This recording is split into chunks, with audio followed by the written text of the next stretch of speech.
In this episode of Podcast Tactics, you will learn how to create a podcast with a work colleague that entertains and educates. Find out how two female pharmacists are growing a podcast that uncovers what they and their fellow pharmacists encounter in their everyday practice. Before we dive into this episode, make sure you join the mailing list at podcasttactics.com so you can keep learning, get inspired, and stay motivated. Thanks for listening in. I'm James, the host of Podcast Tactics. Now, let's get into it.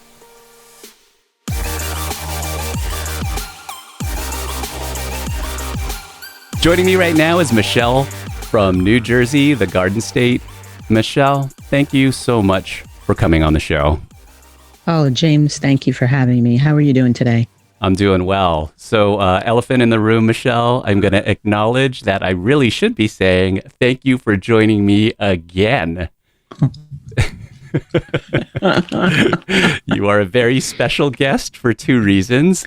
Number one, you were my first interview contact for coming on the show. Thank you so much for that. And number two, I didn't press record on Zoom when we had our interview. So thank you for coming back and being so generous with your time. That's fine. Thank you very much for having me. Actually, that happened to me one time before when I was on my old podcast called The Slot. I was recording with my good friend Al, and I did not turn on my mic. So we were talking for hours. It was such a great conversation. And then all of a sudden, I sent over what I thought was me talking, and then he just wrote back to me and says, "You didn't hit the on button." I said, "Oh my God, I'm sorry." Oh man, that feeling. When I stopped the Zoom call, I was like, wait, oh crap, I forgot to hit record. It was just such a serious feeling. I get it. It's fine. So anyway, enough about me and my newbie mistakes. I mean, it was a classic podcast newbie moment for sure. Let's talk about you. Let's dive in and talk about your podcast. What is the name of your show and what's it about? Okay, so the new show I'm on is called the Script RX Podcast. It's a pharmacy-based podcast. It's really meant to be informative, but somehow because I'm on it, we kind of turned it into a comedy-like thing. I don't think that's what Marcel really wanted. I asked her the other day, I said, why exactly do you want to start a podcast? And I'm going to quote her. She said, I quote, "To make the public aware of the pharmacy challenges, empower them with drug information, and to help the public have a better experience when they visit their local pharmacy by telling stories and making it easy to listen and comprehend." Yeah. So far, we've done 3 episodes, and I think as we go on, it's getting better and better because, number one, I'm a newbie too. I'm a first-time editor of a podcast, which is ironic because I'm also helping my cousin do her podcast, and that's jazz related. So it's a slow process, but right now it's a lot of fun. It's a lot of fun. I'm learning more about myself, how I work with other people, and just the pharmacy world altogether. How did so talk about the origins of your guys' podcast? Whose big idea was it? Oh, that was Marcel. Oh, Marcel. She's the brains behind everything. I just tag along. I think that's my thing. I tag along to everybody. Oh yeah, I'm a follower too. Actually, that's interesting. I don't mean that in a bad way. I like to sometimes I like to lead, but sometimes I want to go along for the ride. It's fun to do that. Mm-hmm. Has Marcel, did she have a experience podcasting before? Or? She has 0 experience. Okay. And it's funny because she had asked another coworker of ours if she wanted to, and she shied out because she also didn't know anything about podcasting. Plus, she doesn't really like to speak in front of a lot of people. Not that we're speaking in front of anybody. We're just talking over the airwaves. However, a lot of people do have the propensity to listen to what we have to say. So I guess she was a little intimidated by that. I've had podcasting experience. Like I said, I worked on the Slot podcast. It's based off of this Australian TV show called Wentworth. So I met up with a friend. We've been good friends for, I think, 2.5 years now. Wow, it's a long time. And he just blurted out and said, why don't we do a podcast? Because the only podcast that he knew of that was Wentworth related was, according to him, shite. So I saw it as an opportunity. I was like, oh yeah, because I wanted to, I wanted to interview the stars. I thought this was my way of getting closer to them. However, I was so wrong in thinking that way. I learned a lot, again, about myself, about the industry, about individuals who have higher ranking than I do. And it's just really political, and it doesn't have to be that way, but it's most unfortunate. We were really doing good until COVID. I don't know what's going to happen post-COVID, because the season is coming to an end this year. Let's go back to the Script RX podcast. What kind of challenges are you guys facing with that? Let's start with that. Well, right now, building our audience. So far, we're going to our friends and family and say, hey, listen to this. But as you know, most people aren't really interested in listening to pharmacy podcasts because they think, oh, boring. I'm going to say, I'm not, no spoilers yet. I know I want to get to your episode, but keep going. I'm going to challenge you on that challenge. But yes, go ahead. I understand what you're saying. Yeah, it's just the consensus that when people hear about healthcare and pharmacy, they're like, these people are just pill counters. They don't know anything. I don't want to talk about this. Or, they're the drug information specialists, so they're going to talk to me about COVID. I already hear more than enough that I need to know about COVID on Facebook and Twitter. I don't need a pharmacist to tell me anything about it. Yeah. You must love to hear that. That must be the doctor equivalent to WebMD, Oh, yeah, definitely. Even though WebMD is quite, it has a lot of good content. But I will say you cannot take away from the real healthcare professional, the pharmacist, the doctor, the nurse practitioner, physician assistant. They have a little bit more educational background and insights as opposed to what somebody is just posting on the internet. Talk about co-hosting. How is that for you guys? Well, for me, I'm used to it because, like I told you, I was on a numerous amount of other podcasts. So I don't mind working with people. And that's just my personality to begin with. I'm a team player. Marcelle is very easygoing. She's very intuitive. She's very knowledgeable. As you can see, once you listen to the podcast, is that she's really the brains behind it. I'm more of the humor. I'll, drop a little bit of knowledge here and there, but Marcelle is the go-to woman. Look at you. You're underselling yourself. Come on. No. You are knowledgeable, but you have that blend of humor too. So, that's appreciated from this listener, from this fan. I will say I appreciate the balance that you and Marcelle are able to keep with your storytelling, because I do feel like it is very well balanced. But I'm jumping the gun. You're welcome. Good. I'm glad. I'm curious about how you guys approach episode creation. Like, do you guys just keep a journal of some type and just or do you spitball and say, hey, let's talk about this week, or what does that look like? Well, in the beginning, Marcelle approached me and said we should do a podcast, and this was a couple of months ago. So we decided that we were going to do these particular topics, and do we have stories, true stories, or with a little bit of pizzazz in there? If we had any of those topics to talk about, which ones should we do first? Which ones should we do next? And that's how it came about. And we decided, well, do we want to record a couple first and just distribute it all at once? Or do we want to just do it one at a time so that we can try and build our audience? And what we finally decided on was that we were going to record a few, which we did. And then we would start to produce within the next year, and that was this year. what do you want your listeners to get out of your show? That's a good question. Well, I want them to laugh. I want them to appreciate that pharmacy is more than just pill counting and individuals who seem like they're uptight. The majority of pharmacists are quite easygoing. It's just the workflow and the workload and the stress of the job can put you off of them, but they're very approachable. They're extremely knowledgeable. And we just want them to realize that there's more to pharmacy than just what meets the eye and how it's presented to them from social media, what you see on TV, and things of that nature. Yeah, that is an interesting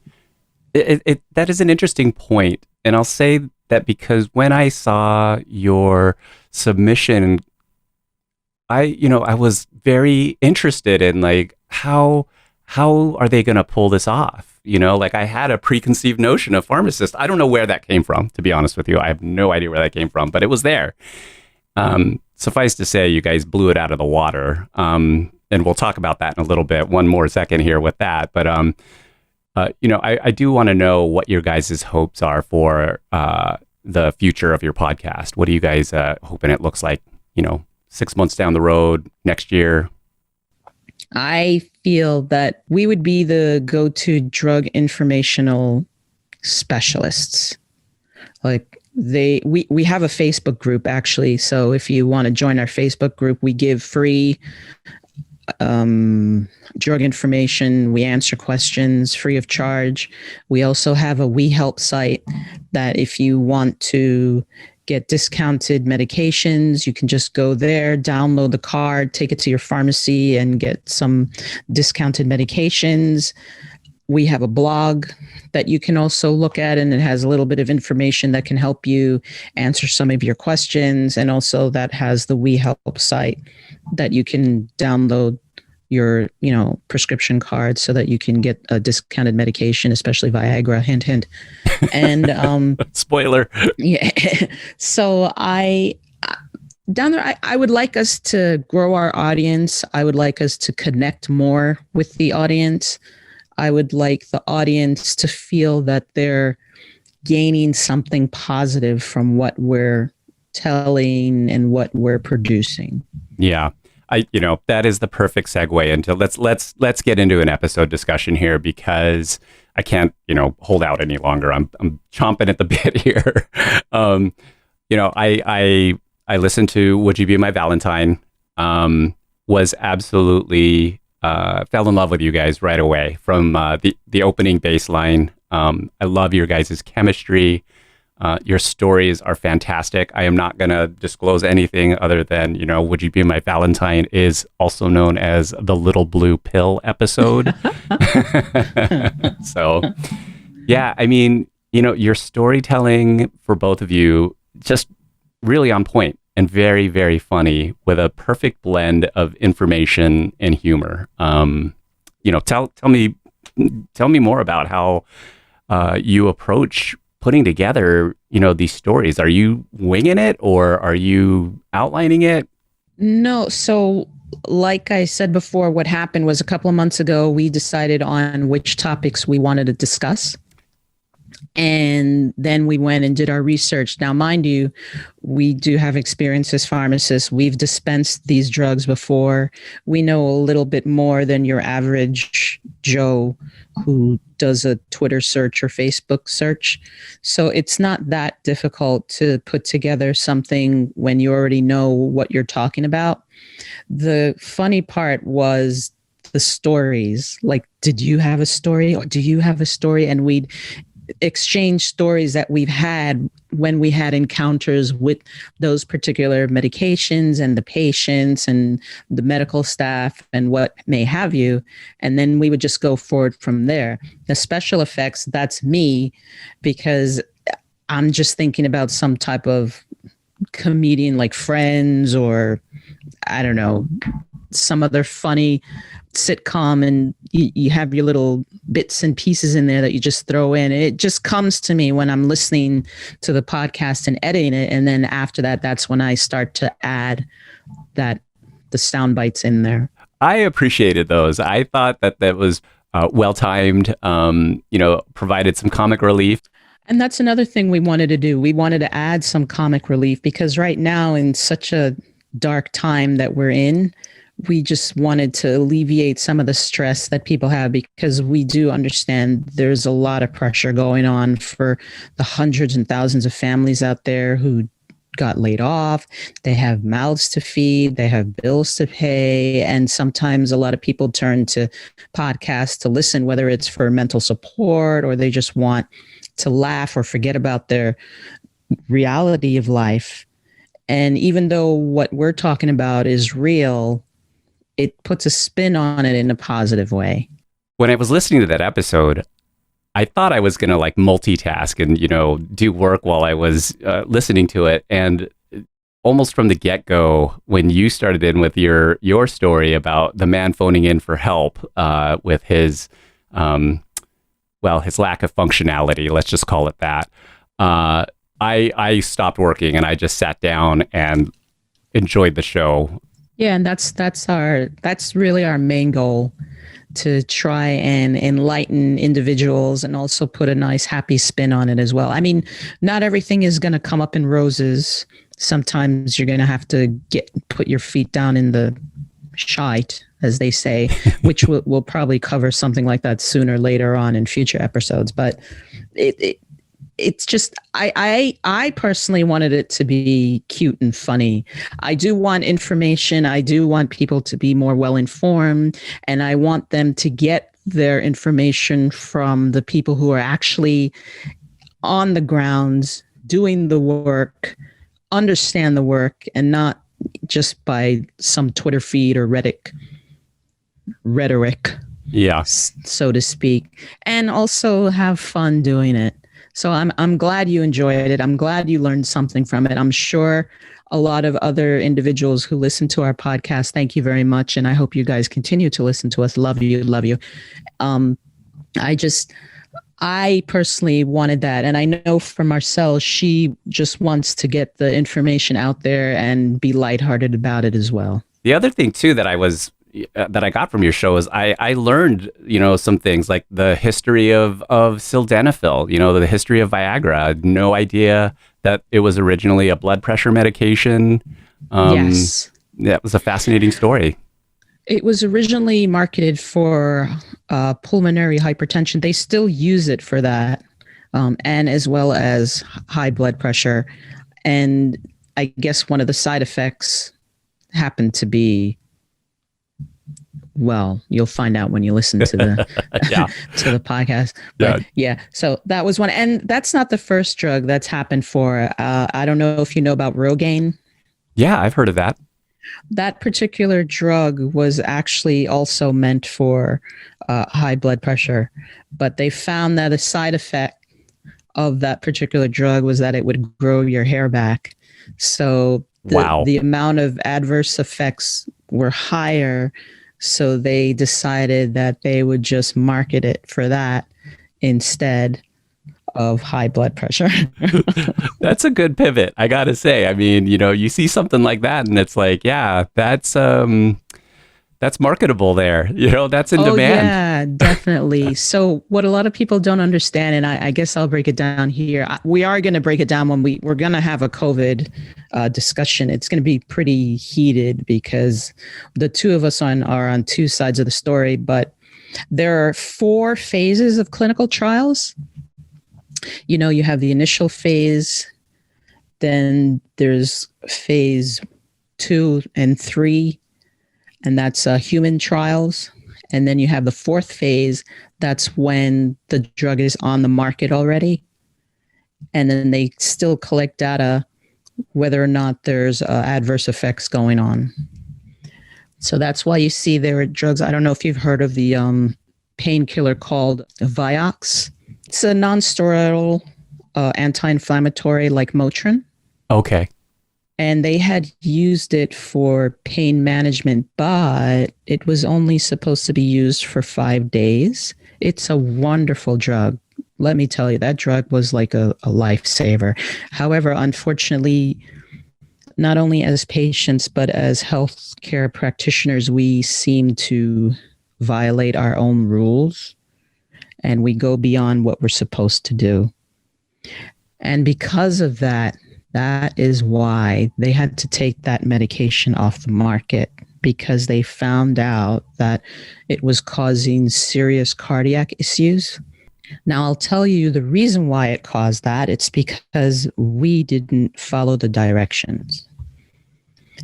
If you are only supposed to take a drug for 5 days and you end up taking the drug for more than 5 days, something's going to happen. It's kind of like the speed limit is 35 miles an hour when you're doing the turns. If you go 50 miles an hour on those turns, you're really not going to make that turn. Yeah. So it's kind of like that. And a lot of these drugs that they're coming off the markets, and you hear, lawyers are now pandering to you like, oh, this drug causes this. You can sue the healthcare professional or whoever that dispensed it to you. Yeah, there's a reason why these things happen. So, and it goes back to why Marcel and I want to do this, is because we want to try and at least let you understand the full aspect of everything. Got it. It's a little more dangerous now that the pharmaceutical companies can now talk to the consumer on the TV the way that they present a particular drug, that, oh, this can do this for you and this can do this for you. And they are required to state the side effects, which they do. However, as a consumer, it's not really registering with you that much. Yeah, that's interesting, because I have noticed that they bake those warnings underneath these visuals that are like ideal. That's why we want to try and diffuse that and help bring a little more education with a twist. Well, before we wrap things up, Michele, I have one more question for you. Name a famous person you'd be excited to learn that they listen to your podcast. Oh, that would have to be B. Smith, played by Daniel Cormack from Wentworth. She is my ultimate favorite. I mean, I love them all, but Daniel Cormack, there's just something magnetic about her. And she's just a wonderful person. I've met her. She's really sweet and down to earth. She's a lot of fun. And yeah, if she listened, I'd be like, oh my God, I'd scream like a little girl. We'll have to tag her when this episode goes up. That's awesome. All right, Michele. Well, tell us where listeners can find out more about you and your show. Okay, so you guys can listen to us on Anchor. We're also on Spotify, Apple Podcasts, Google Podcasts, Amazon Music, and I think we're also on SoundCloud. Plus, we also have a blog, which you can just do a Google search. We're on WordPress. You can look us up. The Script RX podcast we're on. And we also have a free Facebook group that you guys can join if you want to get some questions answered. We're there for you, Marcel and I. And we also have some nurses in there as well, and they can help you out if need be. We do drop a little bit of information for you and things of that nature. So come on down, join us, and have some tea. Michele, thank you so much for coming on again and being so generous with your time. Oh, no it was fun the first time. It was even more fun this time. Oh, yeah. It's great. Thank you for having me. It's been a pleasure. Always love working with you anyway.